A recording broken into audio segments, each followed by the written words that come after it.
And welcome to the webinar today, where we will be talking about managing and growing key accounts.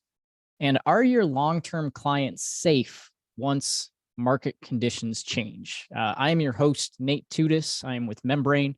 I'm a 15-year sales veteran, having worked in various different roles throughout my selling career, both as a field salesperson, a sales manager, working as a sales consultant, and also spending the last few years with Membrane, helping customers all across the globe to build sales processes and have more effective sales conversations with their clients by leveraging Membrane's technology from a CRM and sales enablement perspective. So I'm joined by my co-host, Jason Howes with Arrow Executive Sales. So Jason, why don't you just take a moment to introduce yourself?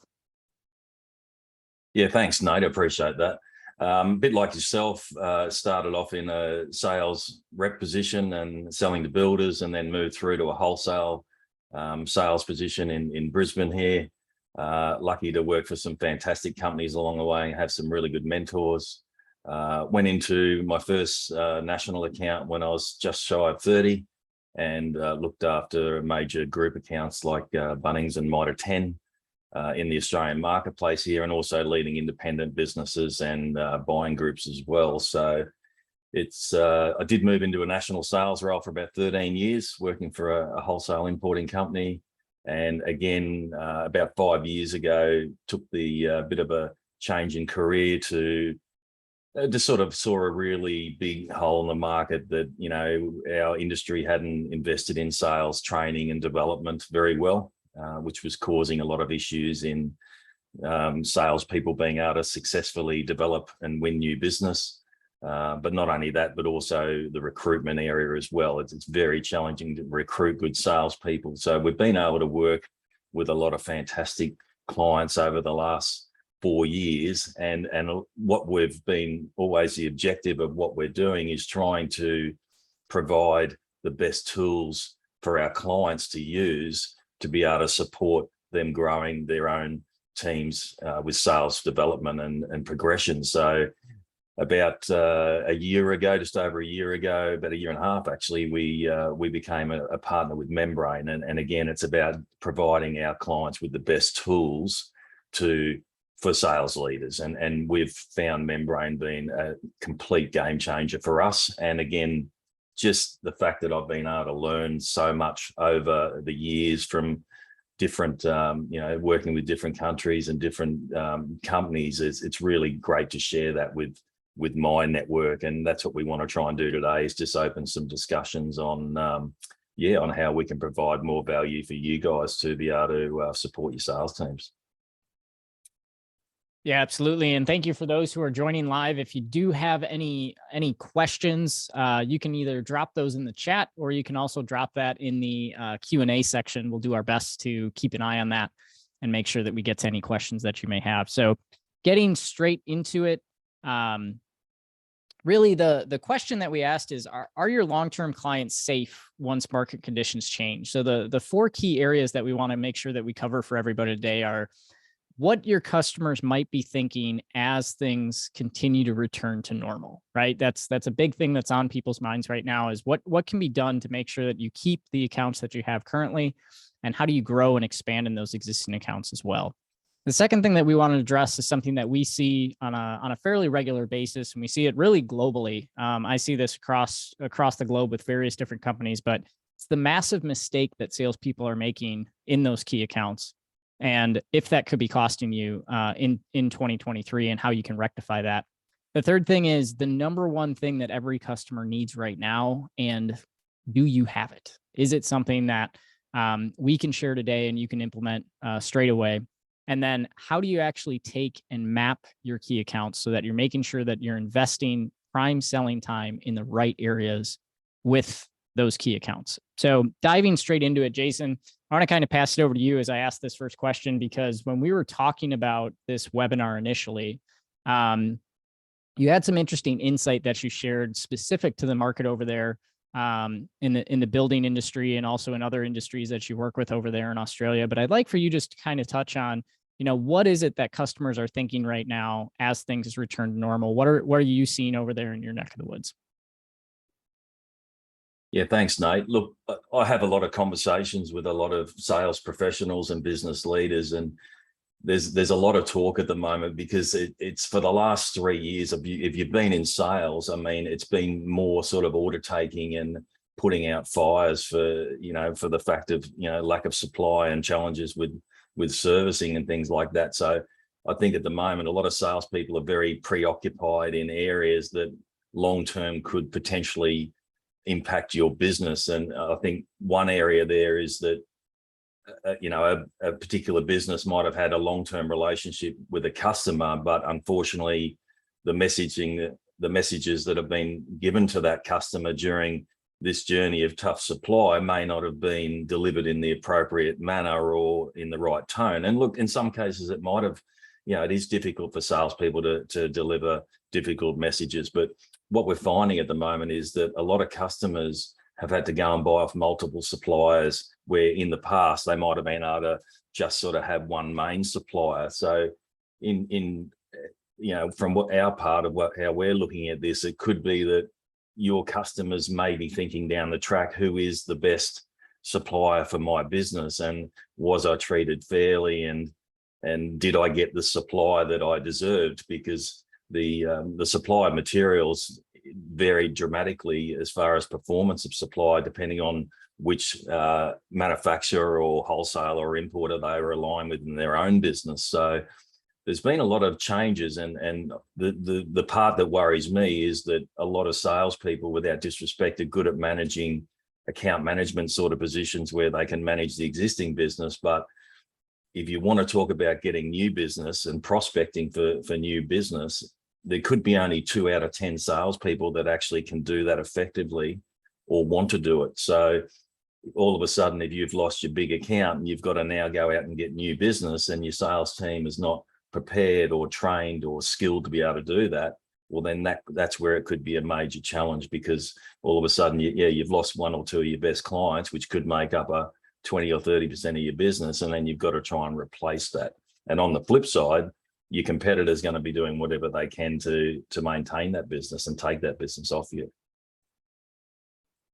Yeah, 100%. And that kind of leads right into our second point that we had here, which is the massive mistake that salespeople make that could really truly cost you in 2023, especially with some of the things that you're talking about, Jason, as far as the environment that's been created thanks to COVID, and the difference in quality of supply, the difference in the level of service, the times where a customer, where they may have been dedicated to one supplier previously, have had to, not necessarily due to loyalty, but just due to sheer panic of ability to actually get the supplies and whatnot, have had to kind of open up that swath and, take on additional suppliers that they may not have worked with in the past.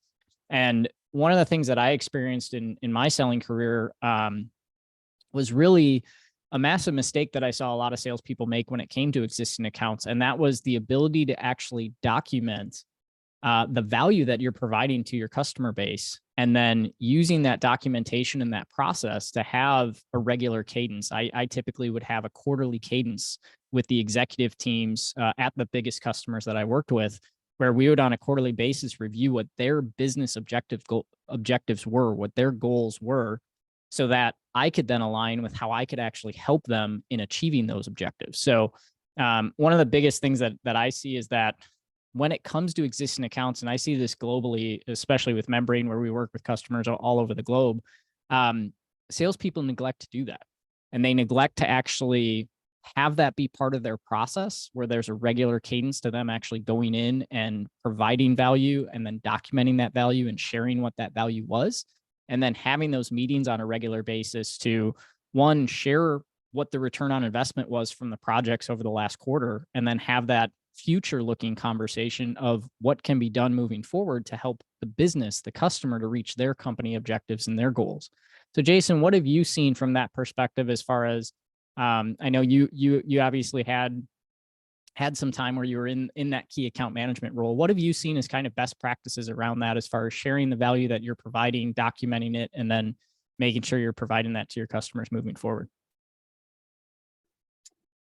Yeah, thanks, Nate. I think back in, it's 20 years ago when I did the key account role. It's gone, well, it feels like it's gone very quickly.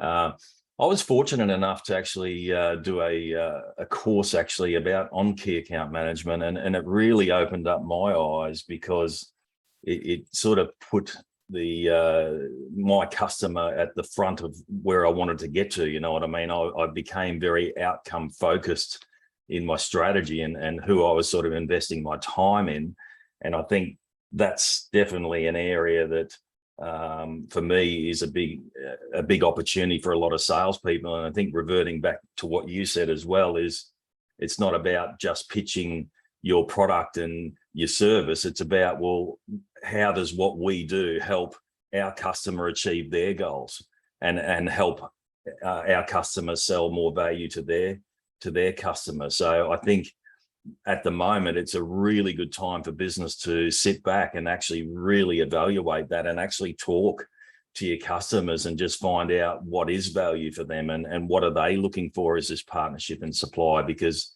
I think it's very easy to get caught up in that moment of supply and service. And it is difficult to get people at the moment. I understand that there is a lot of challenges out there at the moment for companies and salespeople, but I think just being able to sit back and go, okay, hang on, yeah, where are we at?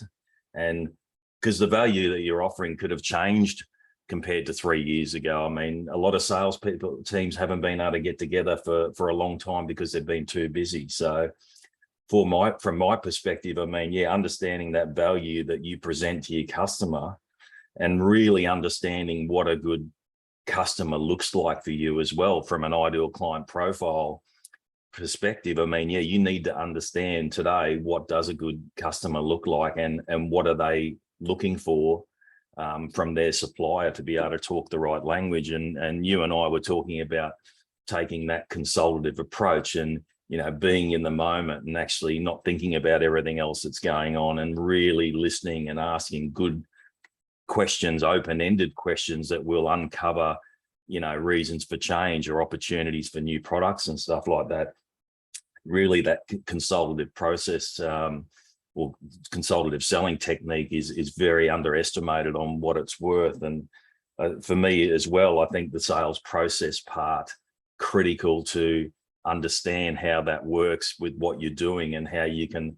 A lot of companies that we talk to don't have a sales process, or they don't have a sales process that is actually in a system or a program that they can use it and follow that, Nate. So one other big area that we get called about at the moment is about pricing, because pricing went from very low to very high, very, you know, extremely quickly. So what's happening now is that as the market's starting to sort of settle down a little bit, all of a sudden there's a lot of companies that have got a lot of stock and the salespeople are reverting to price quite quickly because from a transactional point of view, that's what they've been used to. So as you know, it's hard to see if you used to sell it for $10 and now you're selling it for 30, it's easy to sort of start moving back down towards that $10 mark if that's what you're used to selling, or if that's what you see the value in of that product yourself. Mm-hmm.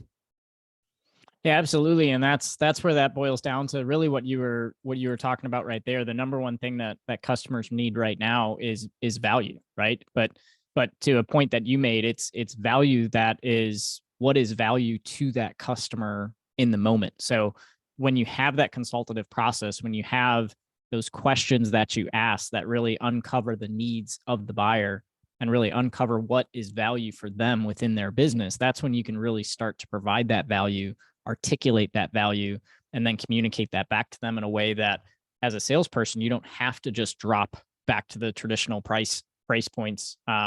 And sometimes, to be fair, as a salesperson, I remember the early days in selling when I didn't necessarily understand the math of it, where I'd think, well, hey, if we got it for a lower cost, why can't I just, you know, lower the price on it?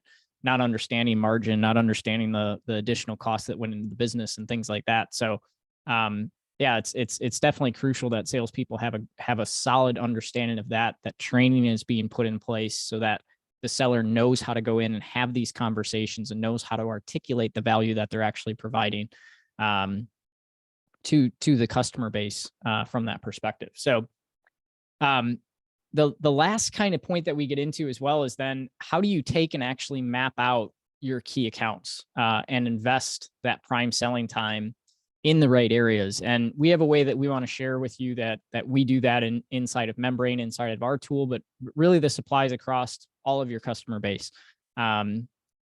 To a point that Jason and I were talking about earlier, as far as just this used to be done in Excel spreadsheets. It can be done with just a pad of paper and pen. But really what we're talking about, the first component is really mapping those accounts out on a grid and having a growth grid. In Membrane, we call it an account growth grid. And that grid structure is really there to help prioritize accounts. Some customer bases, you may have hundreds of accounts that you're trying to work through.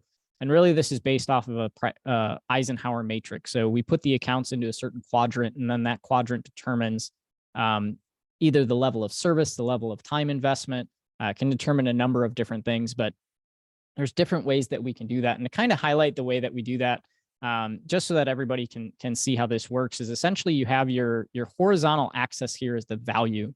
And that is how much has a customer purchased from you today, whether that be lifetime value of the customer or whether that be a year-to-date value that you're looking at of that customer. You then have the vertical axis that is the potential. So again, you can technically graph this out on paper. This is just a way to make it easy with technology. But you then graph the vertical potential, and potential is defined by you within your business. So that's all customizable inside of the tool itself to make sure that it fits within your business. But really what we then get is a way for the seller to actually be able to prioritize, where should I spend the majority of my time? Is it with accounts that they're buying a lot from us already and there's high potential for continued growth? Is it accounts that, they're not buying a lot from us, but there's still high potential for a continued growth? Or is it those accounts that they are buying a lot from you, but there's not really a ton of room for growth? There's not a lot of potential there. So from a strategic perspective within your business, if you're looking to grow, whether that be revenue, whether that be expanding with existing products and knowing where there's opportunity to go in and sell additional products in the future, it's really good to have a grid like this, because many times what we find is either salespeople are spending an equal amount of time with all of these accounts, or they're spending an exorbitant amount of time with the accounts in this lower left-hand quadrant, which are the accounts that don't have a ton of value. They're not buying a lot from you, but there also isn't a ton of potential, because these are the accounts that are the easiest to talk to. They usually don't require that you bring a ton of value. These are the accounts that you get kicked out pretty quick if you're not bringing value every moment of every day when you're there as a salesperson. So, Jason, anything you would want to add here from the growth grid perspective before I kind of jump into one of these accounts and show how you would actually take and document a process that you would follow? Oh, look, I mean, it's a good example, Nate. And I think, again, going back to how I did it 20 years ago was a lot different. And it was, trying to obviously look at 600 accounts and look at, okay, well, what really suited the business I was with as far as, opportunity of spend. Another one at the moment too is credit limit is a big issue. I mean, a lot of people have restricted on how much they can spend. So you might have someone that's buying a reasonable amount, but unfortunately you can't do any more with them because you've got a level of insurance or something like that. So I think being able to map your key accounts and strategic accounts is critical for businesses to be able to really analyze where they're at. And again, for me, going back years ago, and even now, my ideal client profile sort of focuses on particular areas that works for me, like obviously companies that want to grow and companies that have a sales team of so many people, and a company that has issues in particular areas that we can help. So I think this for me is a great opportunity for a lot of people I talk to, is to be able to effectively sell new products. A lot of salespeople really struggle to get new products off the ground. I think that's why about 90% of new products, I think it might even be more, do fail, because there's no sort of a lot of people can really struggle to provide enough value or have those commitments from a potential prospect to actually move that next step to take on these new opportunities for products. So I think being able to view it like this is fantastic. And I'll definitely hand it over to you so you can show a bit more on how to do it. Yeah. So, I mean, once you have the accounts that are actually mapped on the grid, you now know where you kind of want to prioritize your time. But then the question is, what do you do with those accounts throughout the course of the year? This is a great visualization, but how do we actually get a process and a cadence in place so that we can document that value on a regular basis and then go in and have those meetings. So one of the things that you can do, and this is fully customizable, so this doesn't necessarily have to be your exact process, but you might take an initial time where you focus on a line within the account. You make sure that you have all the key stakeholders that are mapped out. You may want to create an annual plan of understanding what the key priorities for that customer are, what your key priorities are with that particular account, what challenges you may face, description of the challenges, things like that. And then you just have what needs to be executed each quarter of the year so that you can actually follow and coach to the various different steps as they're checked off, as they're completed, and as you move through the actual process itself. And what this does is it helps so that if you have an email, as an example, you can build a template in here to make sure that that messaging is consistent across the entire sales team. You can make sure if there's key steps that need to be taken, like identifying who the COO is in a company, you can make sure that that step is actually taken and executed on. But then that also populates all the information down below. So this here documents all the different projects that were worked on at various different times, whether they were won or whether they were lost. And I know when I was in sales, and we started working on having these quarterly reviews, a lot of times we'd have salespeople that we'd get to the quarterly review point with a customer. We go, great. So what did we work on last quarter? And they go, I don't really remember. This just helps to make sure that you have all that information documented. So you can go back and say, hey, here's the things that we did that didn't pan out. Here's the things that we did that did pan out. Here's what the ROI was on that particular project. Here's what we've talked about with your team. We know this is coming down the pipe, but from a management perspective, what are you aware of that we're not aware of that we could possibly come in and help? And that's really where a lot of those new product opportunities can come into place, because you find out about those types of opportunities when you're having those executive conversations. But you can also go through and do things like document the actual organization, have an organization chart so that you actually know who's reporting to who and who you should be speaking to within an account when you do have those new product opportunities. Who has authority and what's their attitude towards us. So really getting a full understanding of the account itself, and then also having account specific reporting capabilities so that you can see what are our projections for future years, or this could even be looking historically at sales so that you're referencing that standpoint. You can also be looking at what your actual product mix is. So if you have certain products that are really big with some customers, but they're not with others, you can have that strategic conversation of why that may or may not be, and then determine if that's something that you want to make part of your strategic plan to go back in there and talk to those accounts about on a further basis. So yeah, I mean, it's really about building in a process that can be executed on so that you can, just like you do in a sales process when you're working an opportunity through the pipeline, you can actually work on a sales process within an existing account and how you can actually take them from where they are today to growing that account to where you'd like to see them in the future.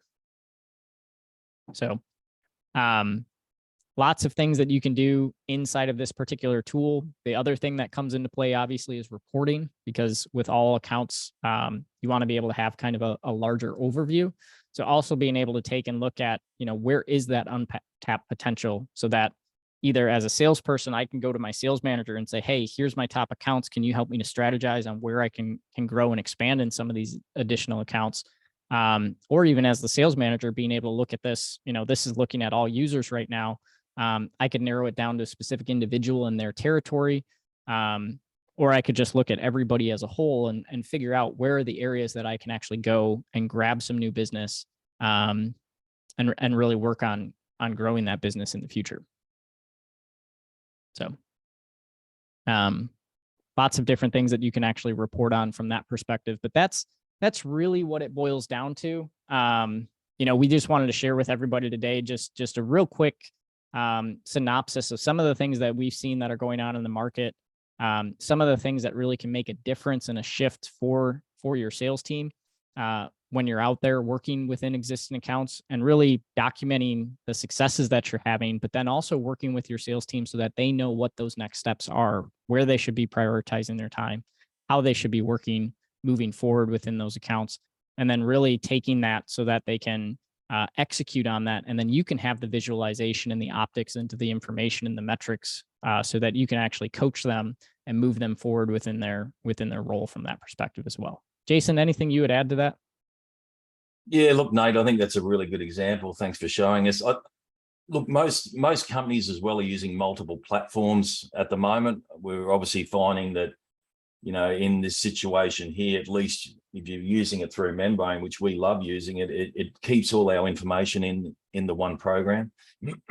Excuse me. I mean, we have multiple processes for sales training. So if we're successful with a new client, we bring them into account growth, and we have our process that takes us through our training program. We have a recruitment account growth process as well. We have a Membrane process as well. So what it can do again is really streamline your processes and systems, and in a lot of cases can actually save you money as well, because most companies are using multiple programs to do different sort of tasks through their workflow. And I think giving salespeople a tool that they enjoy using and that actually provides value to what they're doing and helps them sell is a game changer, because the feedback we get from most companies is their CRM's not effective, they're not using it properly, the mobile app's not a great opportunity. So I think what you just showed us there is a really good way to uncover more about your opportunities. Yeah, so something that we have for everybody today, everybody that joined, if you want, you can scan this QR code, or I can also take and I'll type this URL into the actual chat itself. But really, it's a free trial of that account growth side of the platform. It's actually this link will give you a full suite trial of everything that Membrane has. And really, we just want to offer that up to you guys, because whether you're using Membrane or you're using some other tool, the ability to prioritize your accounts, document that process from an account growth perspective, and then leverage that as you move forward, as you expand into existing accounts, and really find the things that are working and then find the things that may not be working, so that you can go back, tweak those things, and improve on them in the future is really the main thing. So, as we kind of wrap things up here, if there's any questions, feel free to go ahead and drop those in the chat real quick, or in the Q&A section, and we'll be sure to answer those for you guys. But that pretty much covers it for what we had for today. But any questions, feel free to let us know, and we'll be happy to cover that for everybody as well.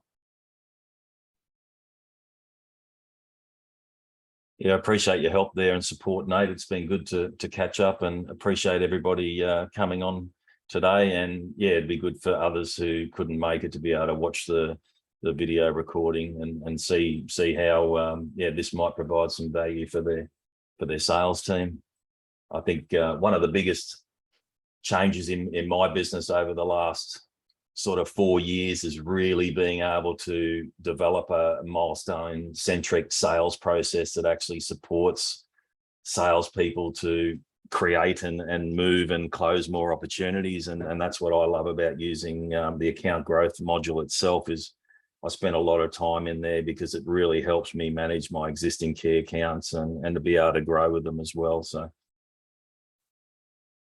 yeah, it's definitely I've used PDFs, long Excel sheets that have to be filled out, long multi 12, 16, 20 page account management documents that have been leveraged. And it takes forever to fill those things out, and then usually they get completed once a year, and they disappear into a drawer somewhere, and you dust them off the following year and you take a look at them. This tool really makes account planning, and then also the account growth aspect, the actual day-to-day execution of that plan, really helps it to come alive and be executed on a regular basis. Oh, absolutely. It's fun to use as well. And I think from a sales leadership point of view, being able to sit down and have your one-to-one each week with your salesperson and be able to, see where they're at and be able to help them to be able to win more deals is really important. And what I love about that account growth as well, the module there, is that, the ability to be able to flag and to be able to alert the sales manager if there's a step that's been missed, or if there's information that hasn't been filled in properly. So it really opens up that sales enablement arena that can actually help the guys actually remind them that there's things that they need to do, because that was one of the biggest areas I always had as a sales manager was, the team would like, hey, can this remind me to do something? Well, it can, but you've got to you got to have a tool that allows you to do that. So that's what, because I think there's a lot of day-to-day activities and transactional sales that's going on, but it's time for I think everyone in sales to take that more sort of professional approach and go, I want to be that sort of consultative selling person for my clients, and to make themselves different to everybody else in the industry. Yep. Yeah, absolutely. And what Jason's referring to there, for everybody, just to kind of provide you a visual, is you can see when I'm in the grid here that you've got some things that are highlighted red, some things that are green. When I hover over these, I actually get what is causing that particular flag. So here we have specific things that need to occur every 90 days. So if it goes to 91 days, it actually pops a flag on that. So there's a visual cue. But then there's also, those flags will also pop up in our guide area here to notify someone. You can also, depending on your settings, you can have that also send an email so that you're automatically notified. So it's a way so that if you're a manager, you don't necessarily have to be focused in the system every single day, but you would get a notification letting you know that some of your biggest key accounts are at risk because something wasn't done within the time frame that it should be. To your other point, Jason, as far as training and being able to build that in there, as you go in, you can have written guidance for someone. You can also have, I might have to go into another area to actually find a video that we have, but you can go into the system. And that's a terrible example. You can go into the system. I'm going to change this to a process that I know I've got video in. You can go in and actually have video that's actually attached to the step. And so to attach that video, it's very, very simple.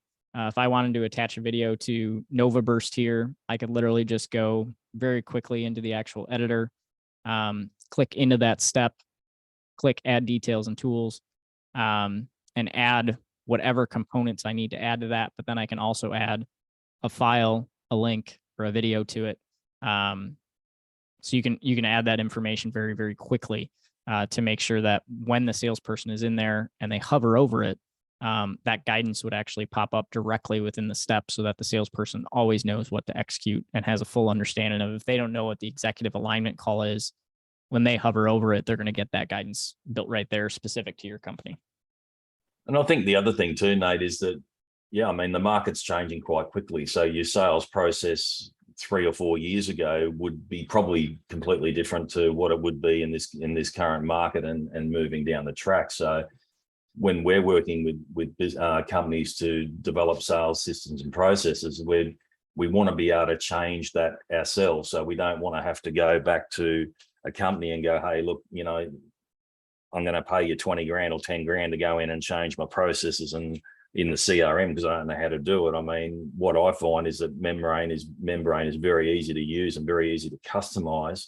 And that then can save companies like an enormous amount of money and time to be able to, when I first started on Membrane, within 2 hours, I'd build out my first sales process. Was it perfect? No, it wasn't, but I was able to get in there and start using the product and even having the steps in there to be able to flag the sales leader that, there is a missing step there. And I think they're the critical parts that I find very helpful with the program. Mm-hmm. Yeah, and it's all about iteration and creating a repeatable process, right? So there's always that conversation that sales is part science, part art, and part science. This is really getting the sales process down to a science. It's really figuring out what are the steps that move the needle within the sales process. What are the pieces of information that when we capture that, our likelihood of closing the opportunity increases tenfold. And what's the information that if we miss it, our likelihood of losing the opportunity drops drastically. And with a tool like Membrane, you can actually document those things. And then it actually becomes pretty fun as a salesperson because you end up on very constructive conversations as a sales team, figuring out what's working, what's not working. Hey, I got to this point and I need to be able to add a step here to check in with the executive team right?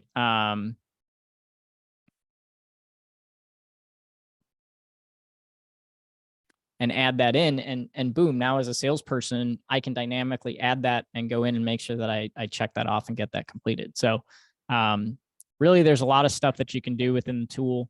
The main thing, again, just going back to kind of some of the key points that we talked about, customers need value and they need it documented, because it's very easy, especially in our world that we're in today. It's very easy to forget that information very quickly. So they need that documented for them. They need that queued up and ready for them. And they need your sales team to be constantly coming with them with how do we create more value for you? How do we help to grow your business? How do we help you to reach your objectives in your business? And to take that consultative approach, and having something like this where you can prioritize where it makes sense to really go in and have those conversations with your accounts, because there's good potential there. And then having a process that's actually documented that you can go through and execute on. Again, it's a game changer as far as just getting into those existing accounts, growing them, selling new products, everything that's involved with that. Yeah, Nate, just another quick one as well. I know we're going to wrap it up here, but I think a big area I see that, and we get a lot of calls about, is the importance of internal sales teams, and for them to have the ability to be able to interact with the customer and be able to see exactly what's going on, and for the salesperson to be able to see exactly what's going on as far as what the internal salesperson's doing. And I think that's a big game changer as well, because as you know, we're all getting a lot of emails. They're all going into, searching email isn't easy. The beauty is obviously with the situation here, whether it's an internal sales or the salesperson or the manager, every move or every step or every call or every note or email or appointment or task is found within the account growth page here. So that's really important. I see there's a massive opportunity for internal sales to be more involved in this.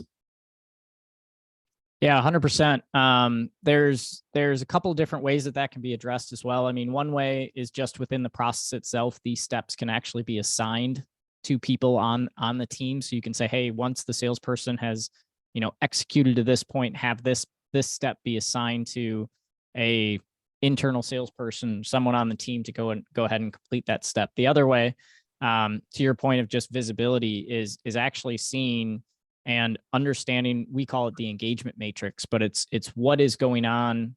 This is a little mini timeline. These are the different players, so to speak, and then these are the internal team members that are actually interacting with the customer at any one specific point.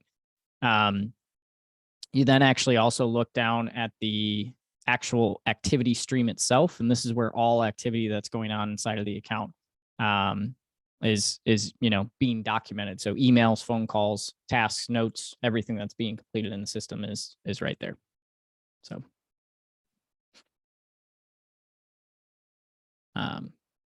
yeah, with that, I'll just see this comment here from Brendan. Great tips on gridding your customers. High return, high achieve focus points, focus on the value add, and build trust. Thanks, Brendan, for that comment.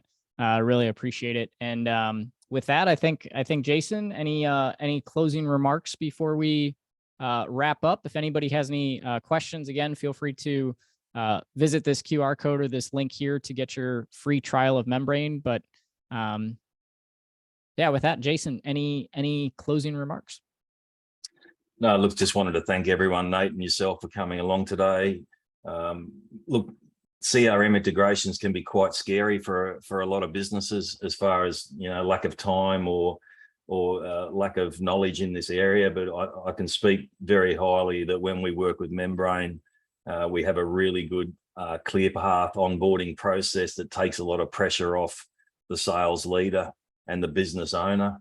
And I think that makes a big difference. And not only that a lot of traditional CRMs, you just get pretty well thrown in there, and you got to, do it yourself. And then you only end up using about 20 or 30% of the features. So we really make sure that when we work with our clients, that we make sure that we're building effective processes and systems that are going to support your business to build that high performance sales team. And definitely having, someone, Membrane and obviously myself and our team on your side makes it a lot easier. So, I mean, effectively, we could have someone onboarded and activated on membrane, before the end of June. And in a lot of cases, a lot of these decisions have been putting back because of lack of personnel and lack of time and obviously mindset as well to do this. So I just wanted you to know that, if you want to have a conversation or we're happy to help and see whether there's some value we can provide to your business. So thanks very much. Yeah, thank you everybody for joining us. Again, on behalf of Jason, on behalf of Membrane, thanks for taking the time to really just spend some time with us and learn a little bit more about key account management. We hope it's been valuable for you, and we look forward to the next chance to communicate with you, and hope to talk to you guys soon. Thanks very much. Thank you.